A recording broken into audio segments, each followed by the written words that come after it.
Boa noite, queridos amigos do Leal, Lar Espírita Amor e Luz. Boa noite a todos os meus amigos do Facebook. Vamos iniciar mais uma palestra pela página do Leal, Lar Espírita Amor e Luz da cidade de Guarulhos, né? Lembrando que é uma palestra alusiva aos 18 anos de funcionamento desta casa abençoada. De antemão, quero agradecer o convite da Dona Maria, sua presidente, a presidente da casa, né?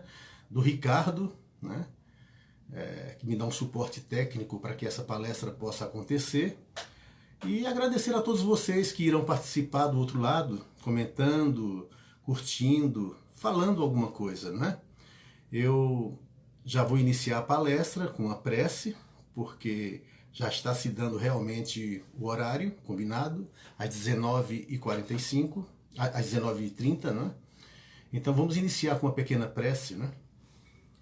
Para agradecermos a Deus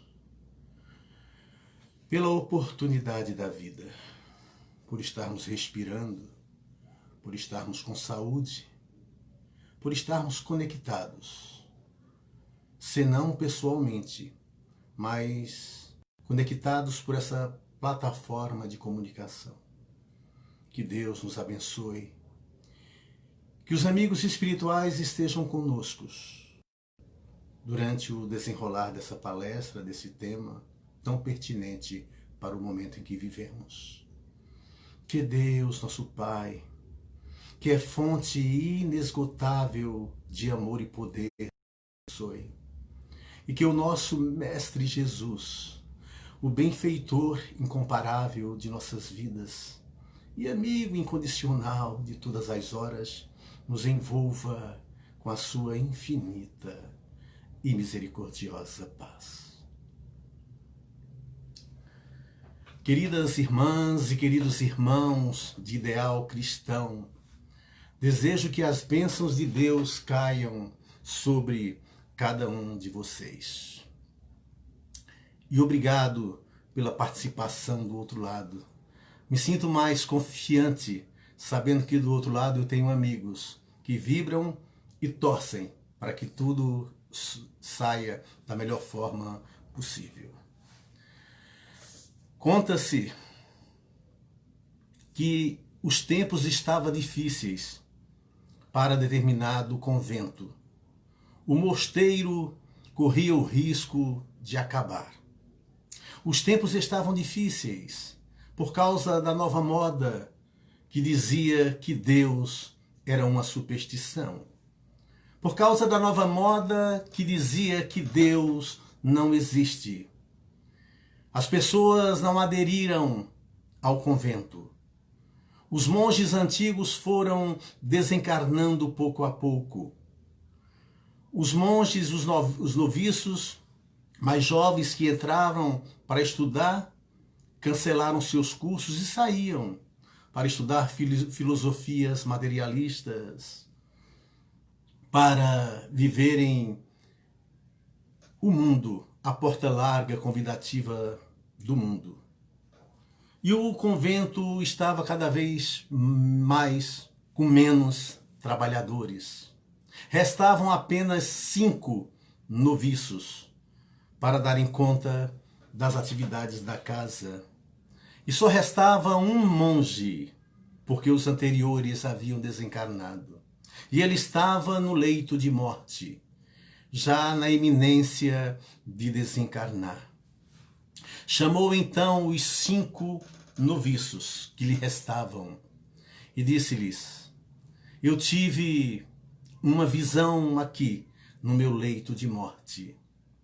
E um anjo apareceu para mim, dizendo que este convento nele vai acontecer algo muito importante.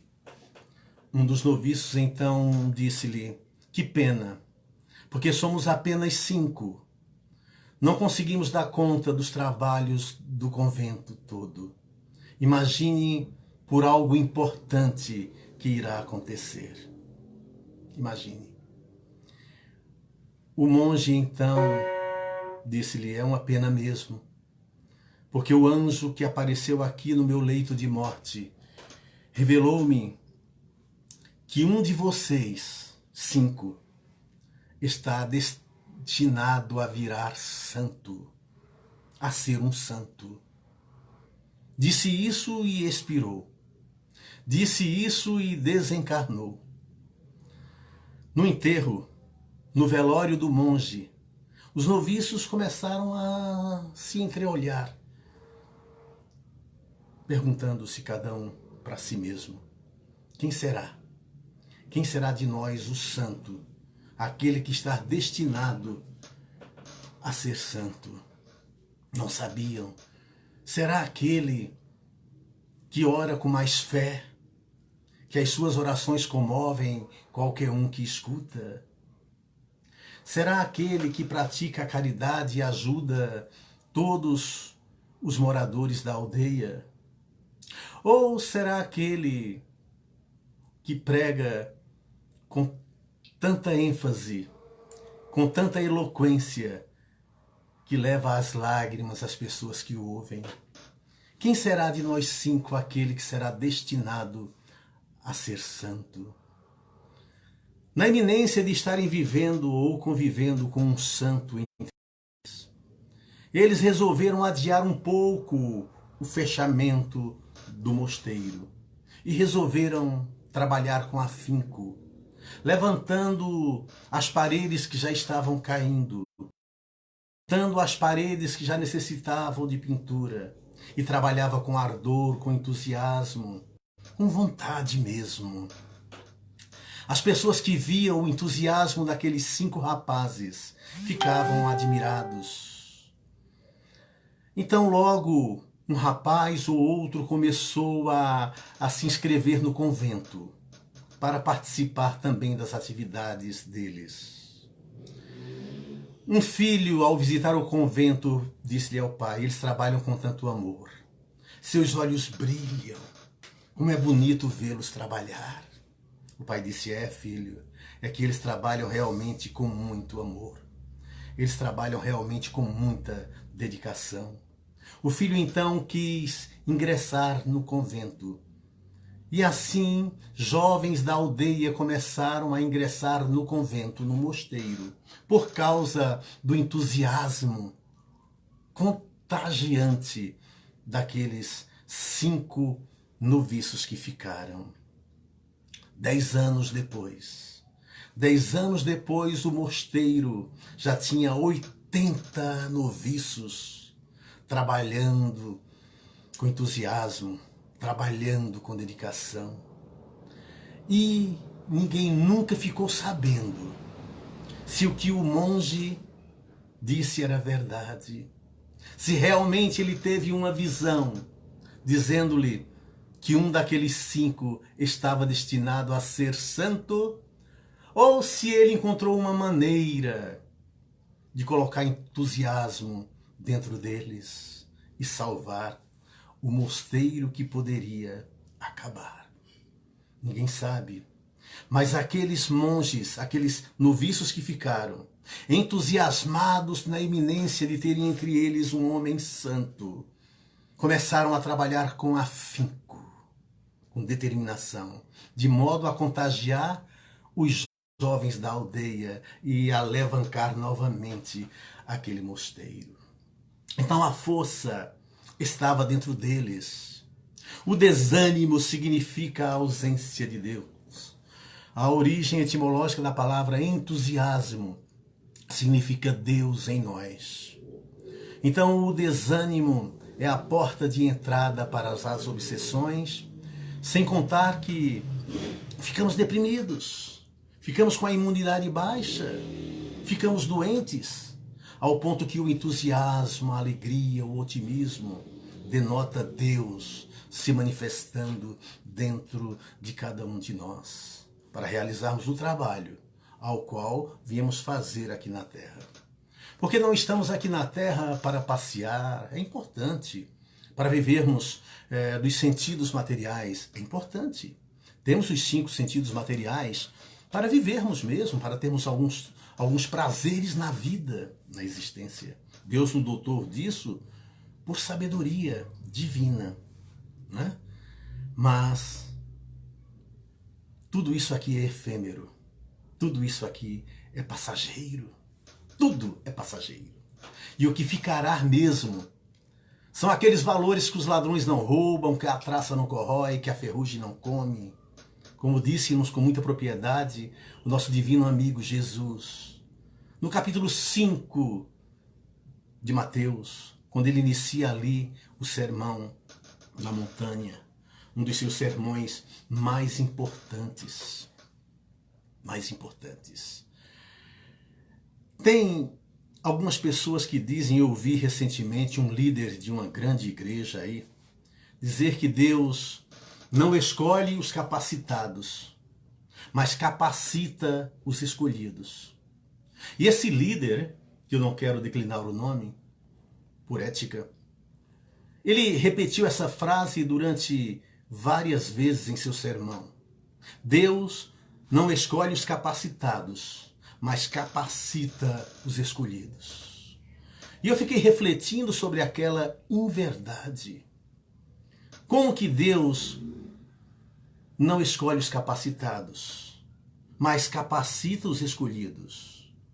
Então Deus escolhe sem critério algum para depois capacitar aqueles que ele escolheu? Então, se Deus não faz acepção de pessoas, não é dessa forma. Se numa empresa, que é algo material aqui da terra, o empresário que vai contratar um funcionário, ele contrata mediante as aptidões daquele ser, o currículo vitae daquela pessoa. Quando o currículo é bom e ele tem muita capacidade, ele é contratado. Por que Deus, inteligência suprema e causa primária de todas as coisas, iria capacitar escolhidos? Não, meus amados. Isso não é verdade. Deus escolhe os capacitados. Os capacitados. E Jesus deixou isso muito claro na parábola dos talentos. Porque ele distribuiu os talentos aos seus servos de acordo com a capacidade de cada um. E depois pediu contas. Pediu contas. Então Deus, ele não capacita os escolhidos. Ele escolhe os capacitados.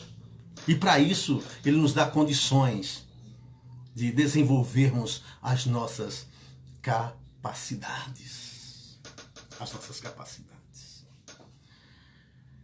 E somos trabalhadores da última hora. Nós somos trabalhadores da última hora. Como o próprio Jesus aludiu, né, na parábola, né, da 1ª hora, daqueles que chegam e que se dedicam ao trabalho com afinco, com determinação. Não estamos aqui, como eu disse, a passeio, só para desenvolver sentidos materiais. E vivemos em função dos prazeres que esses sentidos nos dão. Não. Né? Até sentimos os prazeres dos sentidos, e isso é importante, como eu disse. Né? Mas estamos aqui para evoluir, para crescer na direção de Deus. Saímos simples e ignorantes de suas mãos e vamos evoluir. Não a perfeição absoluta, porque a perfeição absoluta é Deus somente. Nós somos perfectíveis e vamos nos aperfeiçoar infinitamente rumo a Deus. E isso, meus amados, não se faz numa existência efêmera, passageira, de 80, 90, 100 anos, quando se vive muito aqui na Terra. Não. É através das reencarnações. E olhando o mundo, o planeta, a gente percebe que o planeta é um ser vivo, que evolui também. Evolui. E os seres humanos que nele habitam evoluem também junto com o planeta. Estamos aqui para evoluir. Basta olhar a tecnologia, as asas da sabedoria e as asas do amor da humanidade terrena, para a gente perceber o quanto evoluímos até fisicamente. Moralmente, intelectualmente, nem se fala. Então basta observar a Terra para percebermos que somos nós mesmos aqueles do passado. Que hoje vivemos uma vida que somos o resultado de tudo aquilo que já vivemos. Porque senão Deus faria acepção de pessoas, distinção entre um e outro, né? Deixando-nos viver no mundo da tecnologia, no mundo do conforto material que a tecnologia nos proporciona, né? Em detrimento daqueles que viveram na Idade Média, na pré-história, que não tinham o conforto que hoje temos. Não, somos nós mesmos que viemos desde eras milenares evoluindo sempre. Então, Jesus contou-nos alguns sermões importantes que ficaram registrados nas Escrituras Sagradas. Mas um deles, ao qual eu quero me referir nesta palestra, é o sermão profético, que está em Mateus 24, em Marcos 13, está em Lucas 21, onde Jesus faz uma alusão ao templo de Jerusalém que será destruído. Quando eles veem ali a viúva colocando suas últimas moedas, que ele fala do óbolo da viúva, que ela deu mais do que os outros que deram mais dinheiro, porque ela deu tudo que tinha. Os discípulos chamam a atenção de Jesus para a beleza do templo e fala: que linda construção, mestre, olha as colunas desse templo. E Jesus fala para ele: mas não ficará pedra sobre pedra. Então Jesus fazia ali uma profecia sobre a destruição que iria acontecer 40 anos depois, pelo general Tito. Quando destruiu Jerusalém, realmente não ficou pedra sobre pedra, porque eles foram tirando realmente todas as pedras para achar o tesouro da Arca da Aliança que eles achavam que estava escondida no templo. Depois apareceram os Cavaleiros Templários, que a missão deles era guardar o tesouro. Bom, essa é outra história e o título e o tema de uma outra palestra. Mas aí Jesus começa a falar do que iria acontecer na Terra. E ali se mistura naquela profecia com relação à destruição do Templo de Jerusalém e profecias que iriam acontecer depois, que coadunam com as profecias do Apocalipse. Apocalipse é tirar o véu, ou seja, revelar. Apocalipse significa revelação. Eu adoro este livro, o último da Bíblia, porque é o único evangelho de Jesus. É o único, porque os outros evangelhos foram escritos pelos seus discípulos, né? Mas o Apocalipse é o único evangelho que Jesus dita para que João escreva quando estava exilado na ilha de Patmos. É cheio de figuras, cheio de metáforas, muito difícil de ser compreendido. Mas Jesus conta ali a partir dos anos 90 da era cristã, na ilha de Patmos, para João, o discípulo amado, coisas que iria acontecer na terra. E as pessoas às vezes têm medo das profecias que Jesus falou. Mas eu chego lá, ainda no Apocalipse, para falar sobre a beleza deste livro, né? Dessas revelações divinas. Porque o capítulo 24 de Mateus e 13 de Marcos coadunam com os ensinamentos e as profecias do Apocalipse. Quando Jesus fala que não ficará pedra sobre pedra, ele fala para os discípulos ficarem atentos, porque viram muitos em seu nome, dizendo: ei-lo aqui, ei-lo acolá.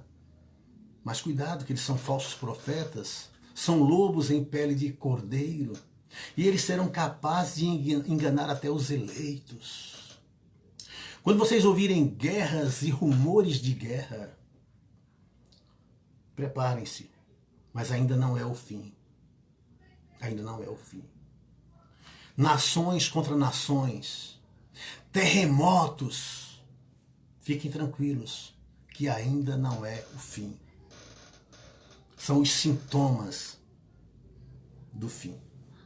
Mas eu quero falar para vocês, meus amados, que todos os ensinamentos de Jesus a gente tem que colocar sempre no campo espiritual, no campo moral. Porque nada é material. Nada é material nos ensinamentos de Jesus nem na revelação do Apocalipse, nem no sermão profético. Nada é material. Devemos levar sempre para o campo espiritual.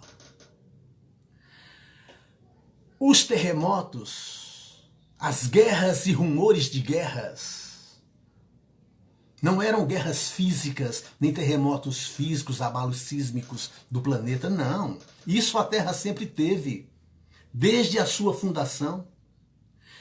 Sofreu tantos abalos sísmicos, tantos terremotos, tantos tsunamis, que os continentes foram separados com o passar dos milênios. Então as entranhas da terra, as entranhas materiais, elas sempre passaram por isso. Não era desse tipo de terremoto que Jesus falava. Quando Jesus falou de nação contra nação, das guerras e rumores de guerra, não era do homem contra ele mesmo, contra outro homem, era do homem contra ele próprio. Era o bom combate que Paulo falava.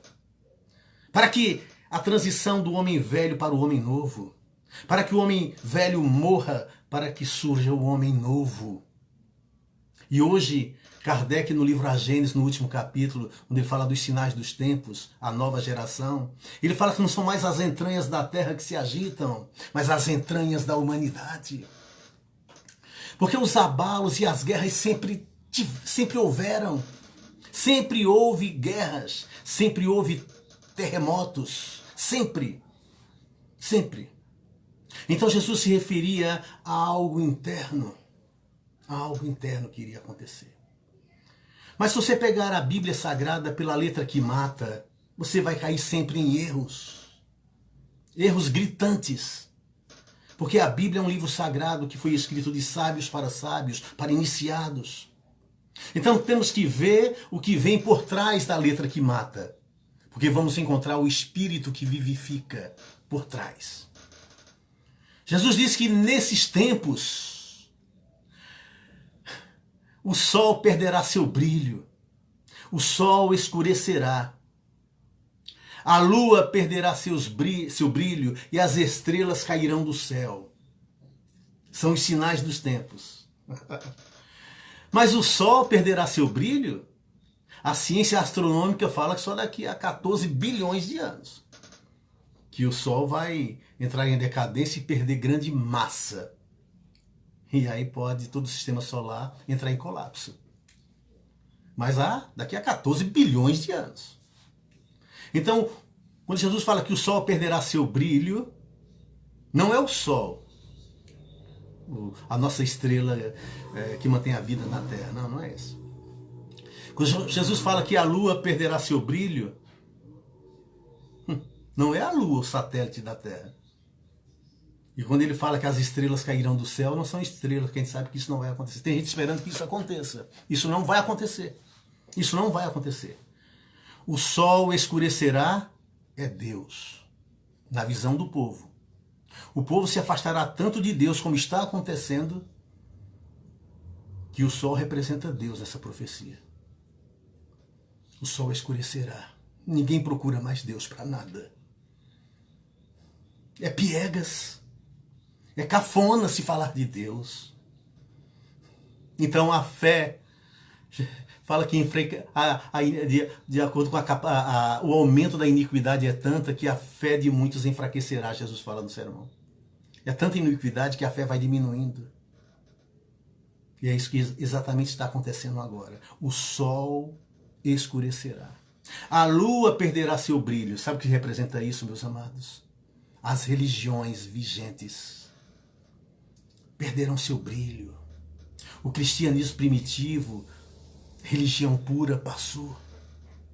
E as religiões vigentes perderam seu brilho. Porque a própria ciência coloca por terra todos os dogmas, todas as crenças sem fundamento das religiões vigentes, e elas perdem o seu brilho e a lua. E as estrelas cairão do céu, não são estrelas como a gente vê, como a gente entende, não. Não são os espíritos, são as potestades dos céus serão abaladas, as estrelas cairão, são os espíritos. alinhamento dos planetas, muitos espíritos de luzes, muitos espíritos evoluídos começam a reencarnar na Terra para ajudar na transição.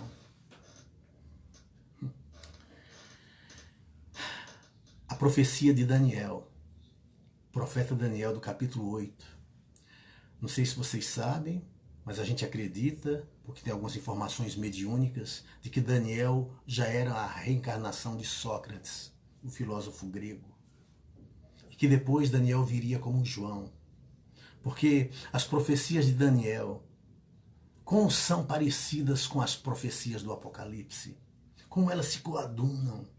No capítulo 8 de Daniel, ele fala que vai haver muitos crimes, vai haver muitas misérias.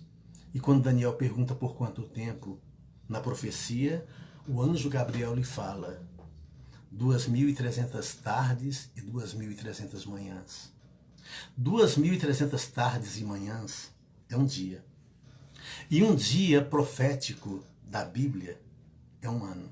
Então são 2.300 anos.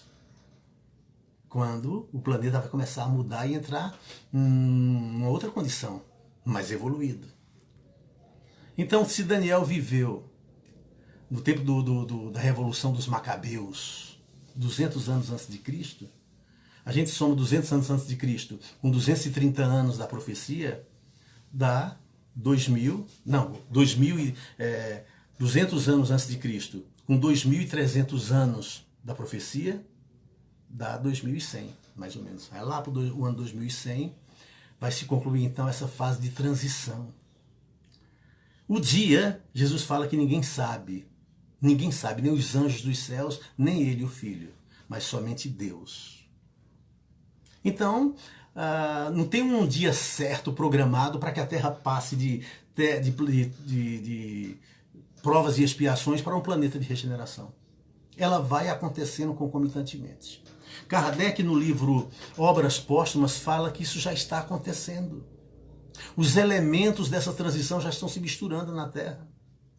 Muitos espíritos estão desencarnando para não voltarem mais para a Terra, para reencarnarem num planeta compatível com a sua evolução. E outros voltarão, porque a transição vai durar durante todo o tempo do mundo de regeneração, que é um mundo de transição para um mundo feliz. Né? Isso vai durar 1000 anos, segundo o próprio Apocalipse, capítulo 19. Né? Vai durar 1000 anos. Mas isso vai acontecer de uma forma muito natural. O mundo não acaba. O mundo se transforma. Os homens vão se transformando. O que acontece no macro, acontece também no micro.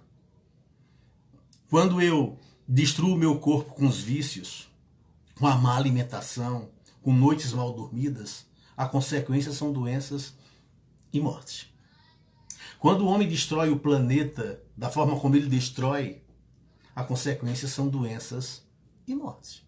Porque o planeta é um ser vivo, que de tanto ser agredido, ele começa a reagir. Essas pandemias, esses tsunamis, tudo isso que ocorre é pela imprevidência do homem. Então ele colhe resultados dos seus próprios atos. Mas isso sempre aconteceu. Sempre aconteceu. Na Idade Média, a peste negra matou muita gente. E ainda não era os sinais dos tempos. Ainda não era. Ainda estava passando pela grande turbulência do sermão profético. Jesus fala, depois da grande turbulência é que o sol se enfraquecerá, e a lua e as estrelas cairão do céu. A grande turbulência é a Idade Média, quando a Inquisição matou muita gente em nome de Deus. E Jesus falou isso, muitos de vocês morrerão por acreditar em mim. Então as profecias de Jesus é a nível moral. As revoluções da Terra sempre aconteceram, do planeta.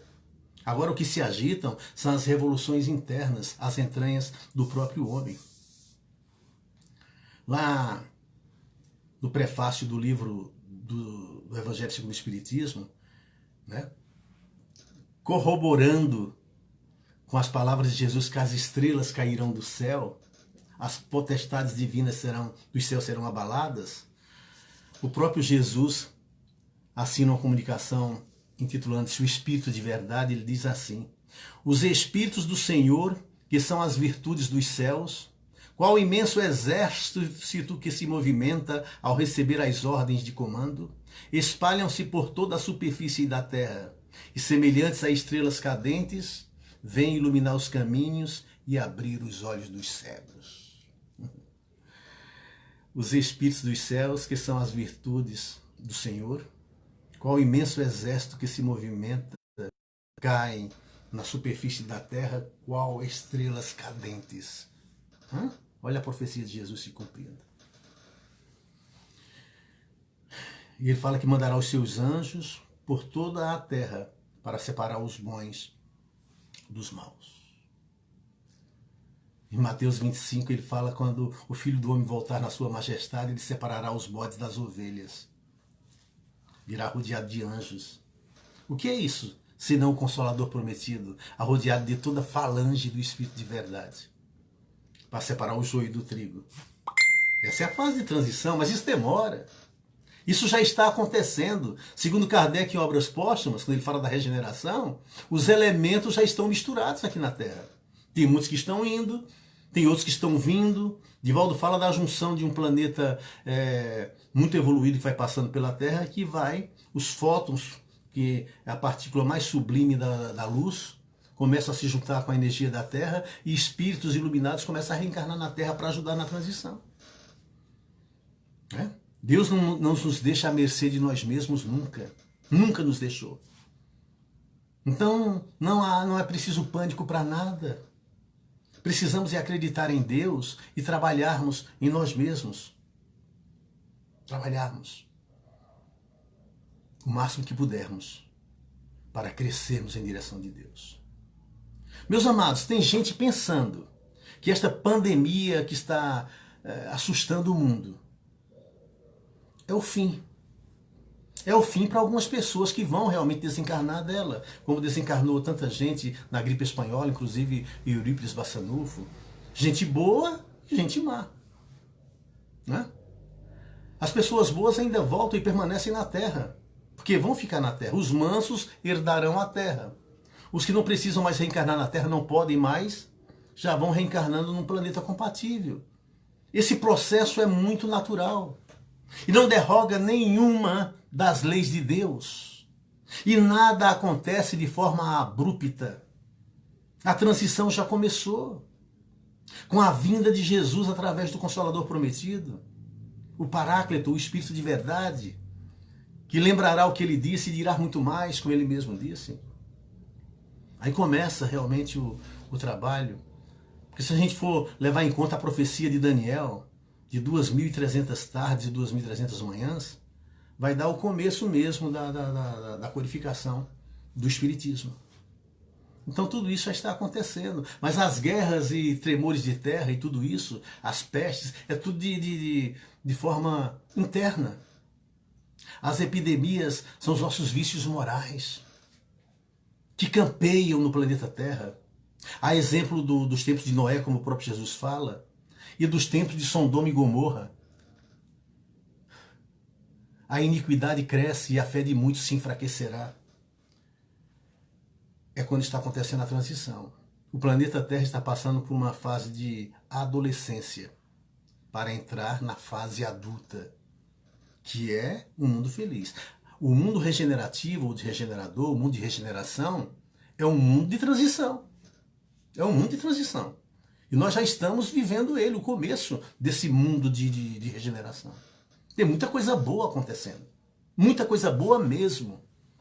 Mas o melhor de tudo é que tiremos proveito das adversidades.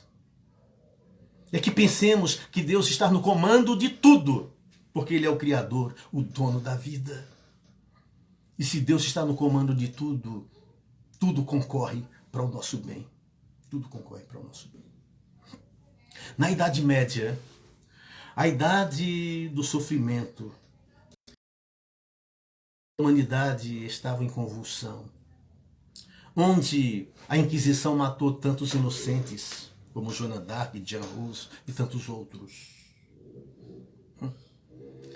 Tem uma letra de uma poesia, de uma música do Zé Ramalho, que quando eu ouço, eu me lembro e me reporta à Idade Média. É impressionante como essa letra, na minha opinião, se refere à Idade Média, à grande turbulência que Jesus falava, que ela ia passar também, aí viriam os sinais. Ele diz assim: foi o tempo em que o tempo não esquece, que os trovões eram roucos de se ouvir, todo o céu começou a se abrir numa fenda de fogo que aparece.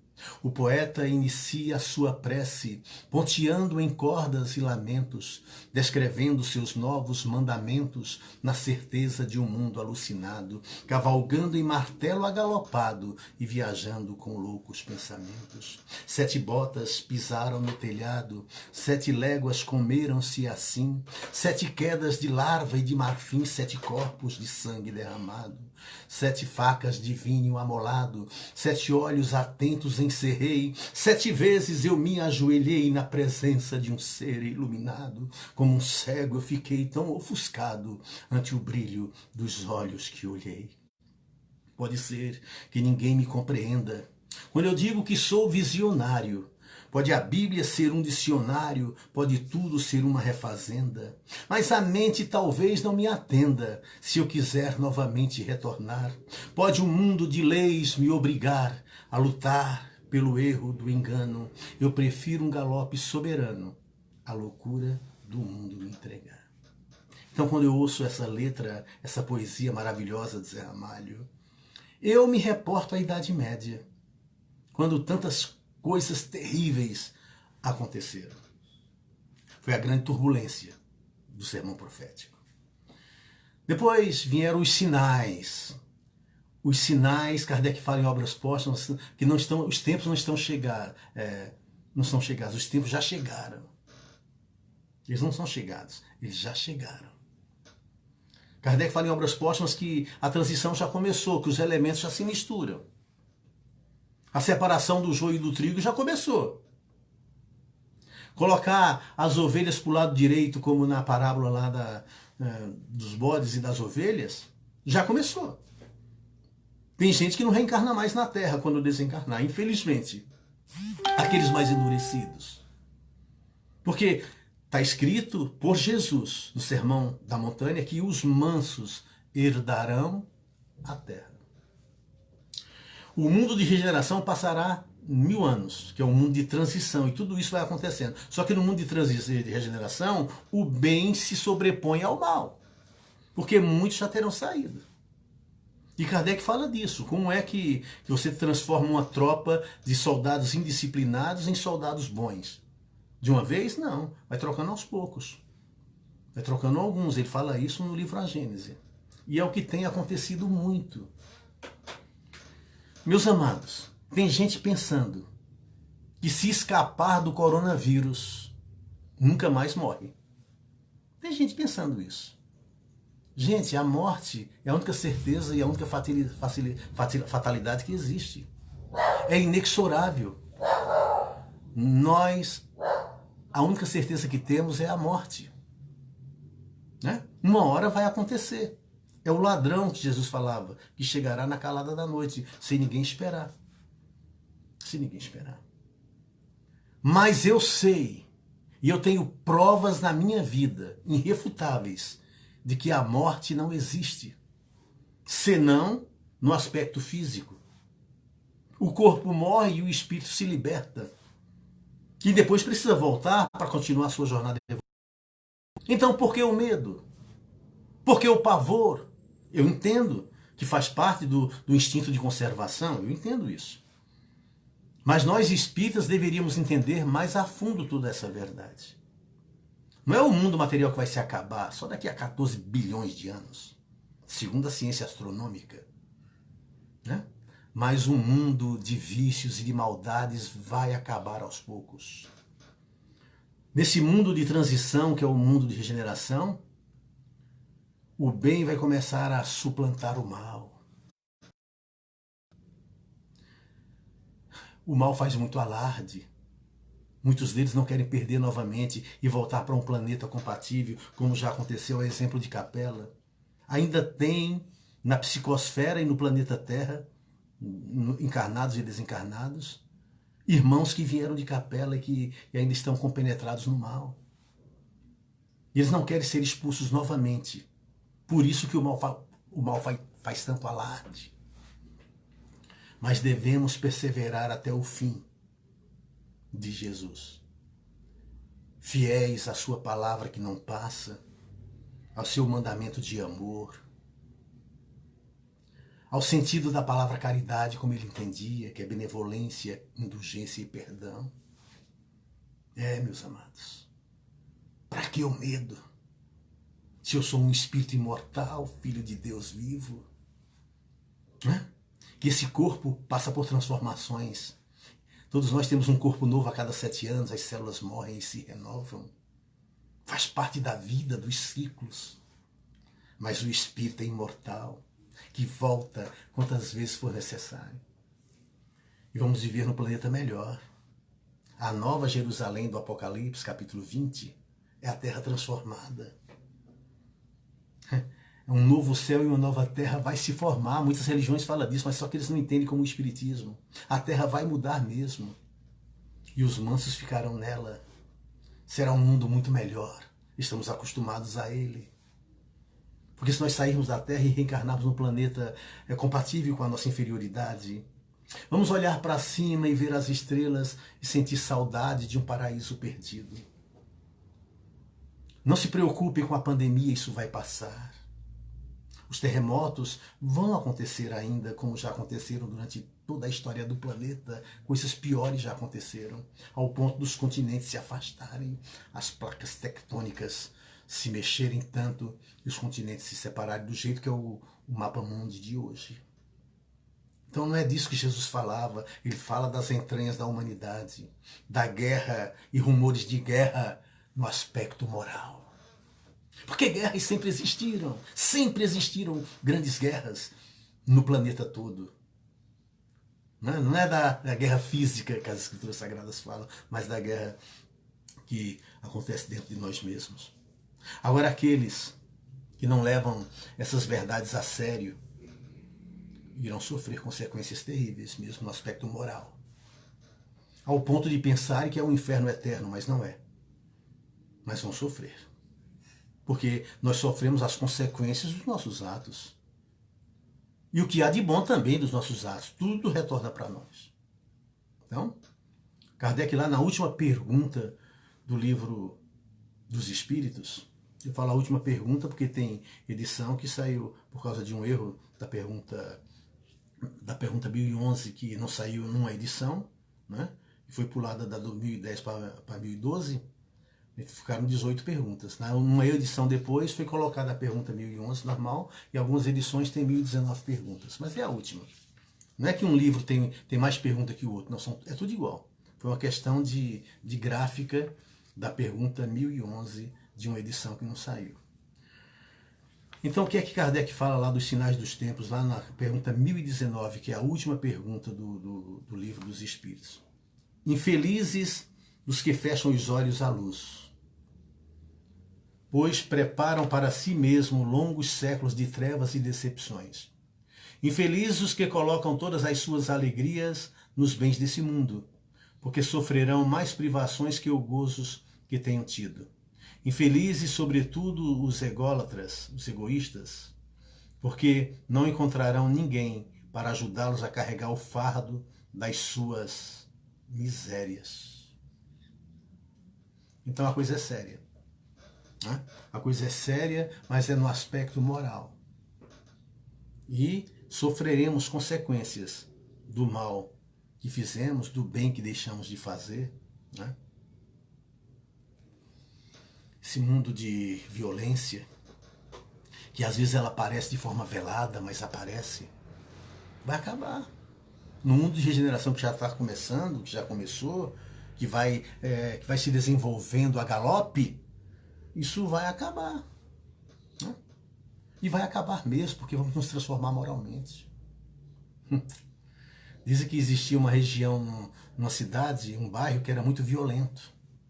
E o delegado chamou o líder daquele bairro e disse: olha, eu vou prender todo mundo se esse tipo de violência continuar acontecendo nesse bairro.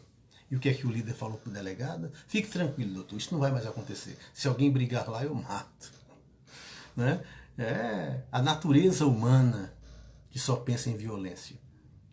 Isso vai acabar. Está acontecendo muito ultimamente por causa da mudança. Toda mudança gera rebuliço, ninguém quer, sabe? Então é isso que está acontecendo. Mas perseveremos até o fim. Perseveremos até o fim que vai dar certo. Emmanuel, o mentor espiritual de Chico Xavier, ele fala-nos que as hostes celestes, os espíritos de Escol, só se reuniram no entorno da Terra 2 vezes até agora. A primeira foi quando a Terra estava passando pelo resfriamento, onde Jesus foi designado naquela conclave de espíritos puros, governador espiritual da Terra. Por isso que todos os ensinamentos de Jesus são espirituais. Ele é governador espiritual. Não é material, é espiritual. Não podemos pegar os ensinamentos de Jesus e levar para o campo material que dá erro. É campo espiritual. E a outra vez que eles se reuniram foi no advento do Cristo, para preparar a encarnação do Verbo, do Espírito, único Espírito puro que passou pela Terra. O nosso governador espiritual, Jesus, está no leme, que está no leme desta nave, desta nau maravilhosa que é a nossa Terra. E Emmanuel fala no final do livro A Caminho da Luz, que nova reunião está prestes a acontecer. Olha que foi em 1948 que o livro foi escrito. Então, talvez essa reunião já aconteceu. Para deliberarem sobre o novo destino da Terra. Por isso Kardec fala que já começou a transição e Emmanuel fala em 1948 que nova reunião está prestes a acontecer para deliberarem sobre o destino da Terra. Deus sabe o que eles decidiram ou vão decidir sobre a Terra. Mas a gente tem uma ideia do que seja. Jesus disse que os mansos herdarão a terra e as suas palavras são de vida eterna e as palavras de Jesus não passam. Não passam. Então, por isso que a doutrina espírita fala-nos tanto de reforma íntima, de transformação. Porque isso é importante, meus amados, para a nossa vida. Ainda no livro A Caminho da Luz, Emmanuel fala no final. Mas é chegado o tempo de um ajustamento de todos os valores humanos. As dolorosas expiações são prelúdios dos últimos ais do Apocalipse. Os ais do Apocalipse começam ali no capítulo 8. Segundo o meu conceito, nós estamos vivendo o capítulo 14, mais ou menos, do Apocalipse. Vai haver depois os 1000 anos de reinado de Jesus, ou de um mundo melhor aqui na Terra, onde, segundo o Apocalipse, palavras proféticas, Satanás será acorrentado, ficará preso por 1000 anos, para não perturbar. Né? São as nossas características negativas, de erros. Né?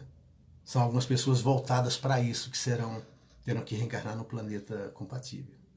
Isso é o acorrentamento de alguns seres assim. Por 1000 anos, que é o tempo que vai durar, segundo a minha interpretação exegese, do planeta, do mundo de regeneração. Mas está lá. Para depois vir a Nova Jerusalém, vir o mundo feliz, que é o mundo feliz, que é um dos mundos que a Terra será. Já foi primitivo, hoje é provas e expiações. A regeneração está acontecendo para chegar ao mundo feliz, normal. Tudo evolui, tudo sonha. E é no 3º milênio que isso vai acontecer.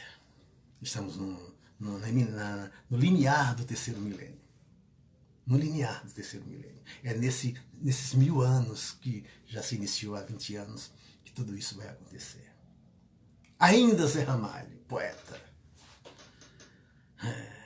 Quando o último adeus desse milênio despedir-se de toda a humanidade, haverá uma grande novidade entre átomos, íons e hidrogênio. Nascerá desse todo um grande gênio com enorme cultura diferente, ensinando para todos claramente o porquê de uma causa ter efeito. Estará nosso globo desse jeito do 3º milênio para frente. Podem crer que daqui a uns 100 anos automóveis não queimam gasolina, não há mais reatores nem turbinas provocando ruídos desumanos. Nesse tempo os norte-americanos é que pedirão dinheiro para a gente. Nós faremos com eles prontamente tudo quanto que conosco eles têm feito. Estará nosso globo desse jeito do terceiro milênio para frente. Em 2500, mais ou menos, haverá mudança geral por toda parte. Os humanos escrevem para Marte e pegam táxi aéreo para Vênus. Já os grandes não zombam dos pequenos, porque o mundo só terá um presidente que vai unir Ocidente e Oriente, sem Senado, sem Câmara, sem prefeito. Estará nosso globo desse jeito, do terceiro milênio para frente. Planeta de regeneração. Para chegarmos a um mundo feliz. Aí sim, onde só vai ocorrer o bem. Não vai existir mais mal que será suplantado pelo bem no regeneração. Só vai haver o bem. Só vai haver o bem. E é aí onde vai acontecer o último julgamento do Apocalipse. O último julgamento. Onde ele fala que Satanás será solto para ser julgado. Né? Aí o planeta vai ser só de um mundo feliz. Nós já estamos vivendo, meus amados, essa transição. Confiemos em Deus que tudo passa. Tudo passa. Tudo tem começo, meio e fim. Até as coisas tristes que estão acontecendo no nosso planeta. Mas a gente tem que aprender a tirar proveito de tudo. Mudemos. Enquanto estamos respirando e vivos, encarnados, há tempo e chance de mudança. Ah, mas eu sou reencarnacionista, eu sei que eu vou voltar quantas vezes forem necessárias, eu sei que não existe inferno eterno, sim. Mas cuidado. Pode ser que não haja tempo de você voltar à Terra. Pode ser que não haja tempo de você ter mais reencarnações aqui na Terra. E você será expulso de um paraíso. Como no simbolismo bíblico da Gênese bíblica. Cuidado. Vamos mudar. Pode ser que não tenhamos tempo. Como aquele dublê que faz as cenas perigosas no lugar do ator principal. Chegar numa região lá de Fernando de Noronha, tem muitos tubarões. E o diretor falou para ele, olha, você vai mergulhar ali e vai gritar, olha o tu. Quando você gritar, olha o tu, você sai e o ator principal entra na cena. Ele pensou um pouquinho e perguntou para o diretor, mas diretor, se eu voltar dentro da água e vou gritar, olha o tu, eu não posso completar a frase e gritar, olha o tubarão? O diretor falou, pode sim, se tiver tempo, pode. Então pode ser que não tenhamos tempo. Porque os tempos não são chegados, eles já chegaram. O expurgo já começou. Divaldo fala isso com muita propriedade. O expurgo já começou. Espírito, uma nova geração de seres já estão reencarnando na Terra. Essas crianças maravilhosas de hoje provam o que eu estou dizendo. Espíritos iluminados já estão nascendo. Espíritos rebeldes já estão sendo retirados. Normal. É castigo? Não. É um processo natural da vida. É um processo natural da vida. Mas estamos aqui para mudar. Estamos aqui para crescer. Estamos aqui para sermos felizes. E só vamos ser felizes se matarmos o homem velho que nos prejudica, que é a causa e a raiz de todos os nossos males. É o homem velho. São os nossos vícios, as nossas imperfeições. Por isso, reforma íntima. Caridade. Caridade. Benevolência, indulgência e perdão. Caridade. Como Paulo fala no capítulo 13 de Coríntios, o amor. Há 3 grandes virtudes, a fé, a esperança e o amor, mas o amor é a maior delas, a maior das virtudes. Deus é amor. Deus é amor. Está no comando. Somos filhos do amor. Por isso que quando amamos, nos parecemos com Deus. Porque Deus é amor. E Ele atua na terra através do próprio homem. Deus é imaterial e não vai se materializar nunca. Mas Ele atua através do próprio homem para levantar um caído, para ajudar aos necessitados. É Deus, é o homem, instrumento de Deus. Como Francisco de Assis bem disse, Fazei de mim instrumento da tua paz, Senhor. Somos instrumentos de Deus, mas que tipo de instrumentos nós somos? Temos o livre-arbítrio para escolhermos que tipo de instrumentos ou de música queremos tocar. O mundo não vai acabar. O mundo não vai acabar. Mas se transformar. Vai haver mudanças de ordens morais, só isso. Mas o mundo vai permanecer o mesmo. Esperamos e espero que continuemos aqui na Terra. E a gente sabe, Jesus e Deus nunca nos deixou à mercê. Sempre vieram mensageiros divinos nos ensinar a verdade. Nos ensinar a verdade. Não adianta dizer que não sabíamos. As profecias estão ali. As profecias estão ali. Para serem bem entendidas, é claro. E não pegarmos nunca pela letra que mata, mas pelo Espírito que vivifica. Tudo nos foi alertado. Não adianta dizermos que não sabíamos. Não adianta. Porque nós sabemos. É como aquele monge que falou para o abade: mestre, eu sei todos os caminhos para ser um homem bom, para me transformar moralmente, para crescer espiritualmente. Eu sei todas as teorias que o Senhor me ensinou. Mas eu não tenho forças para praticar nada dessas teorias. O mestre olhou para ele e falou: é como se você soubesse, filho, que existe uma cidade do outro lado, onde os habitantes são plenamente felizes. Mas você nunca comprou a passagem, nunca arrumou suas malas e nem embarcou no navio. Se você não fez nada disso, o que adianta saber que do outro lado tem uma cidade de pessoas felizes? Como eu faço, mestre? O mestre olhou para ele e disse: dê o primeiro passo e o caminho vai se mostrando por si mesmo. E você acaba comprando a passagem, arrumando as malas, embarcando no navio para um mundo muito mais feliz.